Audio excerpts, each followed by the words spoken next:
The Book of Easter, or Esther. And it came to be in the days of Ahasuerus. He is the Ahasuerus who reigned from India to Kush, 127 provinces. In those days, when sovereign Ahasuerus sat on the throne of his reign, which was in the citadel of Shushan, that in the 3rd year of his reign he made a feast for all his officials and servants. The power of Persia and Media, the nobles and princes of the provinces, were before him when he showed the riches of his esteemed reign and the splendor of his excellent greatness for many days, 180 days. And when these days were completed, the sovereign made a feast lasting 7 days for all the people who were present in the citadel of Shushan, from great to small, in the courtyard of the garden of the sovereign's palace. White and blue tapestries were fastened with cords of fine linen, and purple and silver rods and marble columns.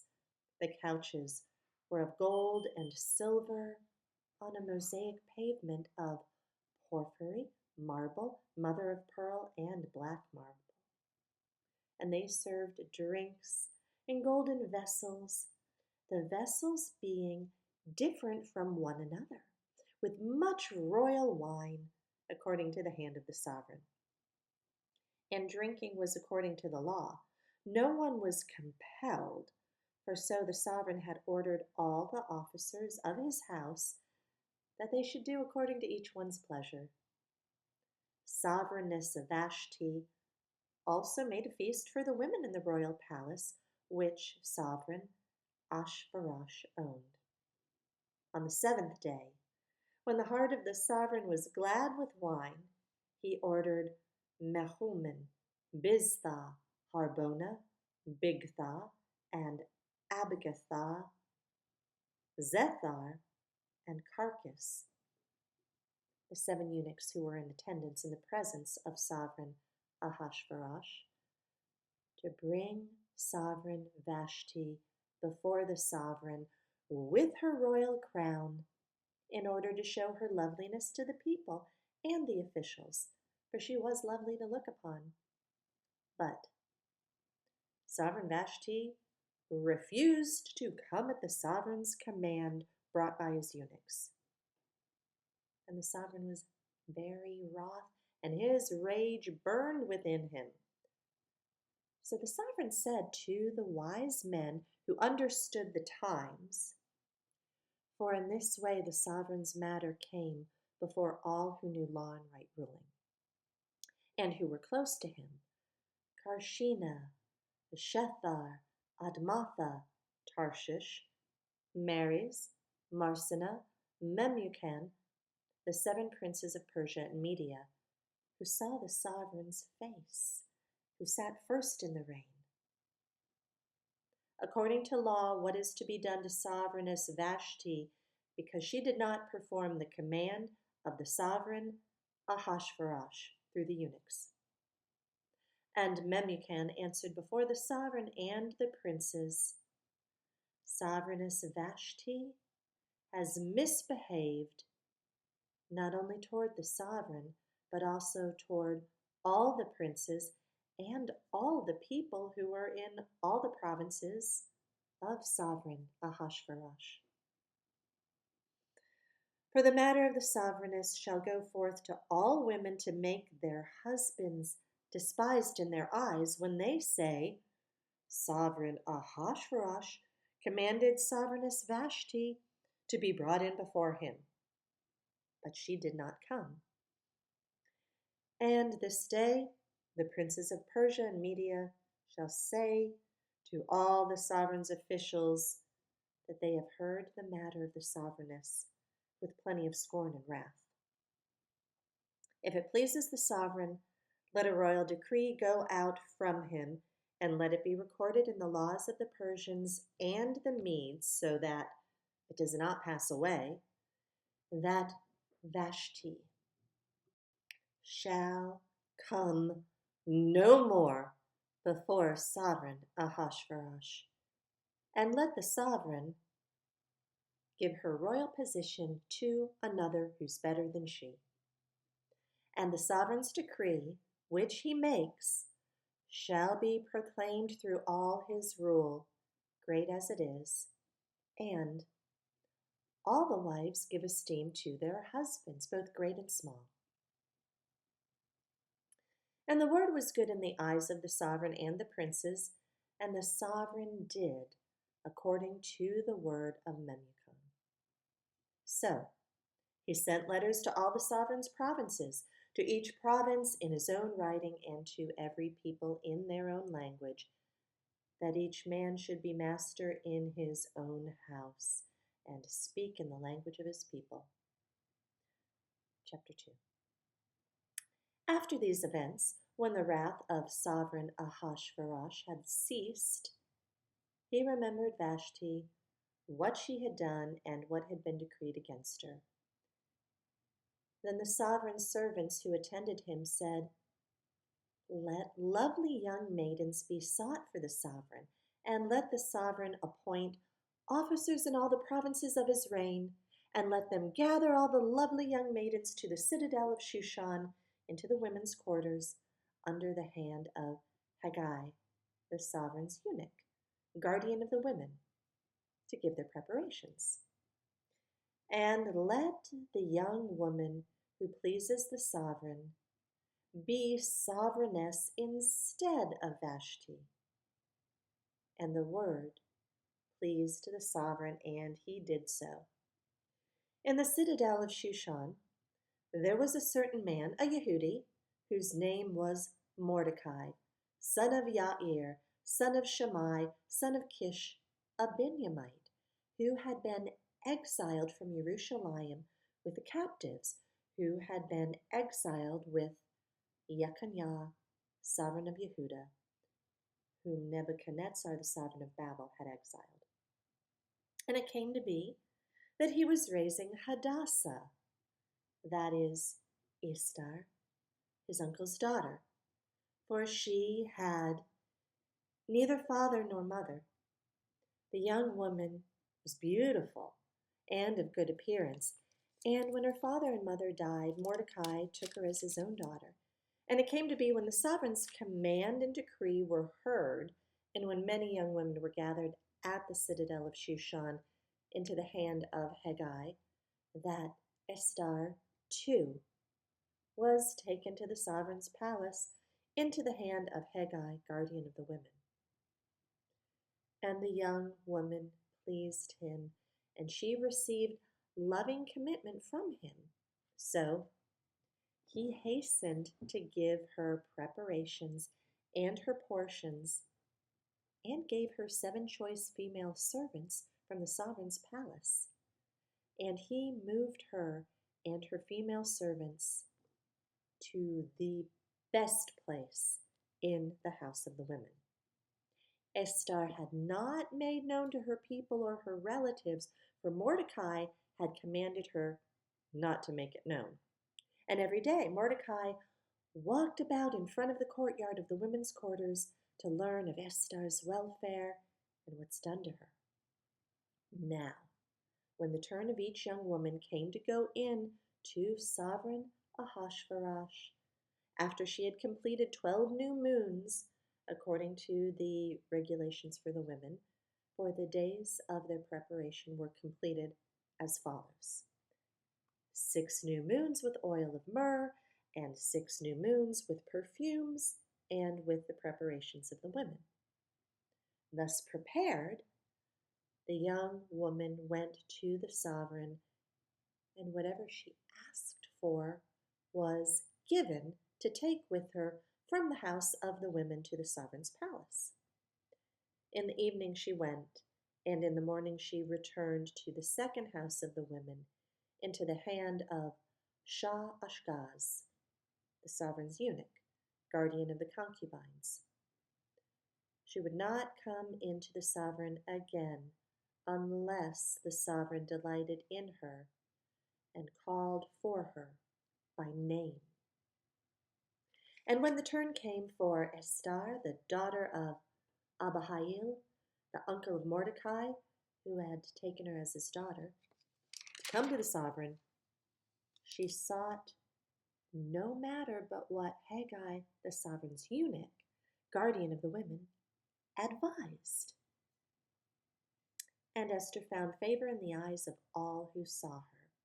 And Esther was taken to sovereign Ahasuerus into his royal palace in the 10th new moon, which is the new moon of Tebeth, in the 7th year of his reign.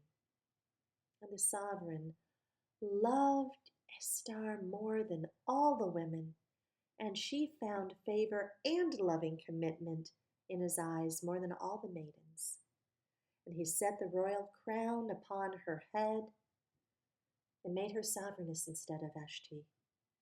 And the sovereign made a great feast, the feast of Esther, for all his officials and servants.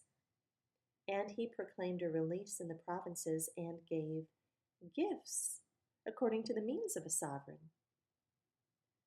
And when the maidens were assembled a second time, Mordecai sat within the sovereign's gate.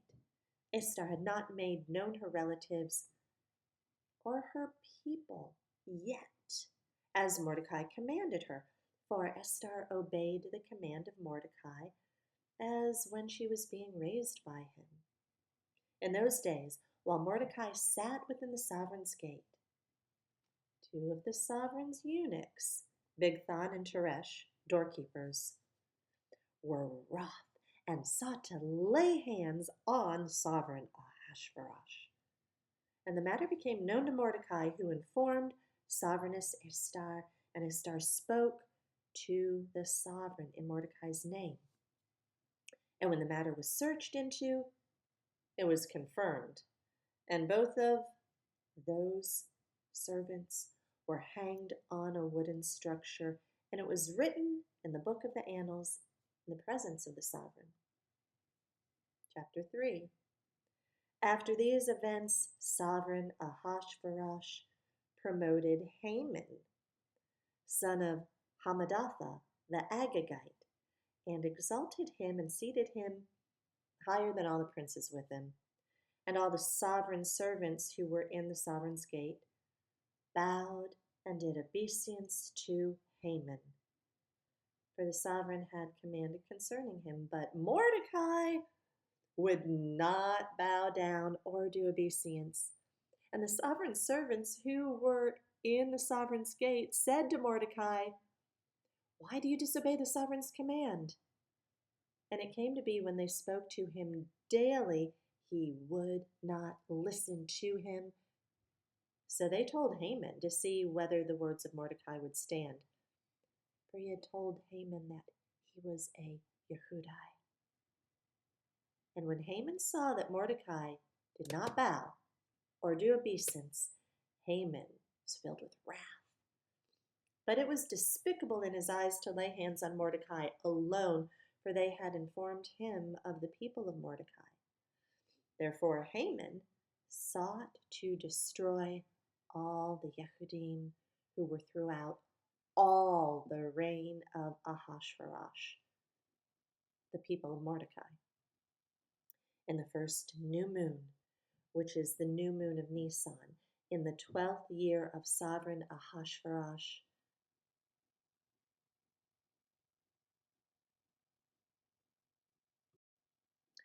someone cast Pur, that is, the lot, before Haman from day to day, and from new moon to new moon, until it fell on the 12th month, which is the new moon of Adar. Haman then told sovereign Ahasuerus, "There is a certain people scattered and dispersed among the people in all the provinces of your reign, whose laws are different from all people. They do not do the sovereign's laws. Therefore, it's not in the sovereign's interest to let them remain.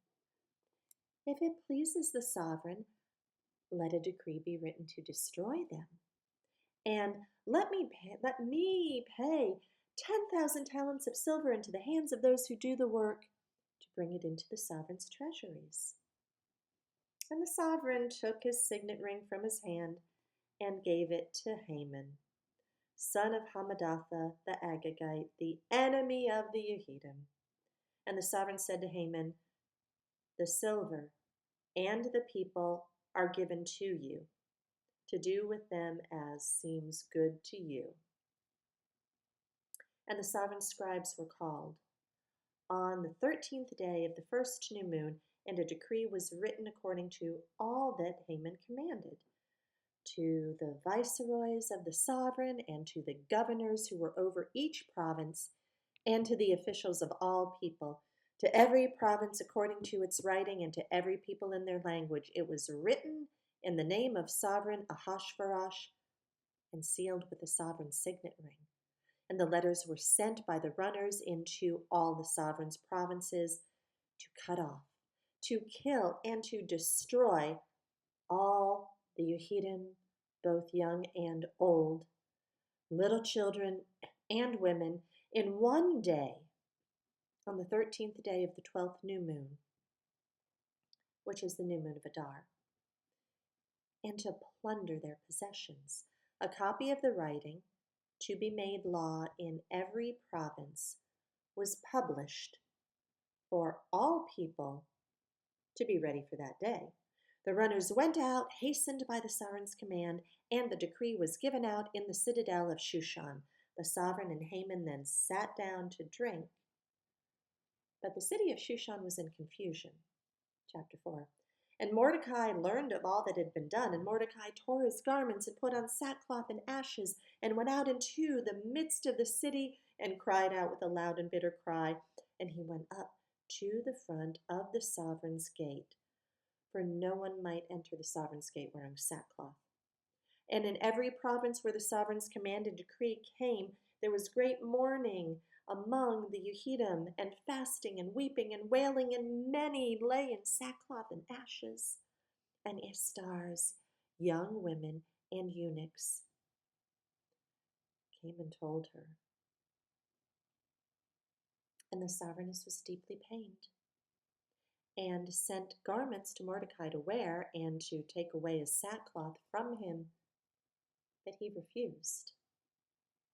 And Ester called Hathach, one of the sovereign's eunuchs, whom he had appointed to attend her, and she gave him a command concerning Mordecai to learn what and why this was. And Hathach went out to Mordecai to an open space of the city in front of the sovereign's gate. Then Mordecai told him all that befell him, and all about the silver that Haman promised to pay into the sovereign's treasuries to destroy the Yehudim. And he gave him a copy of the written decree to destroy them, which was given at Shushan, to show it to Esther and explain it to her, and to command her to go into the sovereign to make supplication to him and plead before him for her people. And Hathach came and told Esther the words of Mordecai, and Esther spoke to Hathach and gave him a command for Mordecai. All the sovereign's servants and the people of the sovereign's provinces know that any man or woman who goes into the inner court to the sovereign who's not been called has but one law: to be put to death, except the one to whom the sovereign holds out the golden scepter, who then shall live. But I've not been called to come into the sovereign these 30 days. And they declared to Mordecai the words of Esther. And Mordecai commanded them to answer Esther.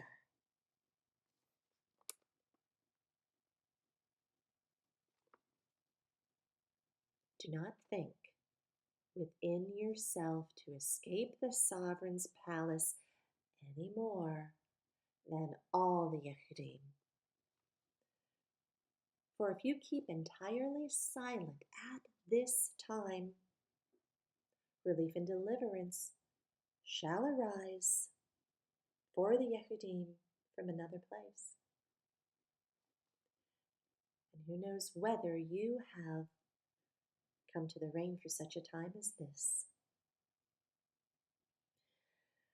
And Esther commanded to reply to Mordecai, "Go gather all the Yehudim who are present in Shushan and fast for me. Do not eat or drink for 3 days, night or day. I too and my young women shall fast in the same way. Then I shall go to the sovereign, which is against the law, and if I shall perish, then I perish." Mordecai then went away and did according to all that Esther commanded him. Chapter 5. And it came to be on the 3rd day that Esther put on royal apparel and stood in the inner court of the sovereign's palace in front of the sovereign's house, while the sovereign sat on his royal throne in the royal house, opposite the entrance of the house. And it came to be, when the sovereign saw Sovereigness Esther standing in the court, that she found favor in his eyes, and the sovereign held out to Esther the golden scepter which was in his hand, and Esther went near and touched the top of the scepter. And the sovereign said to her, "What is it, Sovereigness Esther, and what is your request? Up to half my reign, and it's given to you." And Esther answered, "If it pleases the sovereign, let the sovereign and Haman come today to the feast which I have prepared for him." And the sovereign said, "Get Haman at once to do as Esther has said." Then the sovereign and Haman went to the feast which Esther had prepared. And the sovereign said to Esther at the feast of wine, "What's your petition? And it's given to you. And what's your request? Up to half my reign, and it is done." And Esther answered and said, "My petition and request is this. If I have found favor in the eyes of the sovereign, and if it pleases the sovereign to give my petition and perform my request, then let the sovereign and Haman come to the feast which I make for them, and tomorrow I shall do according to the word of the sovereign." And Haman went out that day rejoicing and with a glad heart. But when Haman saw Mordecai at the sovereign's gate, and that he did not stand or tremble before him, he was filled with rage against Mordecai. But Haman held himself in and came to his house, and he sent and called for his loved ones and Zeresh his wife. And Haman recounted to them the esteem of his wealth and his many sons, and in all that the sovereign had promoted him, and how he had exalted him above the officials and the servants of the sovereign. And Haman said, "Besides that, Esther the sovereigness, let no one but me come with the sovereign to the feast which she prepared, and tomorrow too I'm invited by her, along with the sovereign.